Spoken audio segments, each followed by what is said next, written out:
नहीं किसी से भीख मांगते। धन्यवाद साथियों।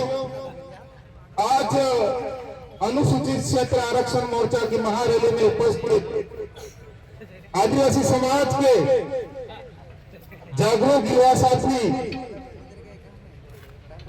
वडील जनप्रतिनिधि यहाँ पर पधारी हुई हमारी बहनों को बहुत बहुत धन्यवाद कि आपको हमारे आने वाली पीढ़ी की चिंता है। आपको हमारे अधिकारों के साथ जो छेड़छाड़ी हो रही है उसकी चिंता है। साथियों, ये आरक्षण हमें भीख में नहीं मिला। इस देश की आजादी में सबसे बड़ा योगदान हमारे आदिवासी भाइयों ने दिया था और सबसे ज्यादा कुर्बानी भी आदिवासियों ने दी थी। 70% आदिवासी मरे थे देश की आजादी में, पर आज भी उनको शहीदों का दर्जा नहीं दिया। तब से शोषण हो रहा है। कब तक सोए रहेंगे हम लोग? अब समय आ गया है, एक आंख से सोना है, एक आंख से जगना है। साथियों, ये स्थितियां क्यों पैदा हुई? हम लोगों ने हमारे ही जनप्रतिनिधियों को चुन चुन के लोकसभा और विधानसभा में भेजा। उन्होंने किसकी बातें मानी? संविधान के साथ जब छेड़छाड़ी हो रही थी, हमारे आरक्षण के साथ जब विसंगतियां पैदा हो रही थी, तो वो लोग चुप क्यों थे?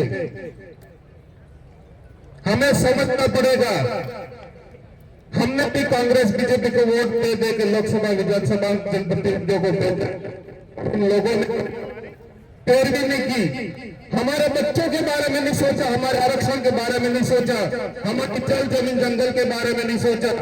आज हम आरक्षण की बात नहीं करते, हम पानी की भी बात करते हैं, जल जमीन जंगल की भी बात करते हैं। जमीन की बात आती है तो मुझे बिरसा मुंडा याद आते हैं, जिन्होंने अंग्रेजी हुकूमत के सामने लड़ाई लड़ करके हमारे 1 लाख आदिवासी इस लड़ाई में मरे थे और अंग्रेज सरकार ने घबरा करके भूमि संपादन एक्ट लागू किया था।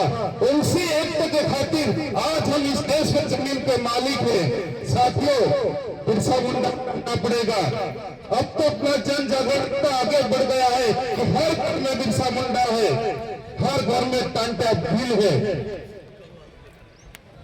मैं आपसे कहना चाह रहा हूं कि अब हमें सोना नहीं है, हमारे हर गली मोहल्ले जाना है।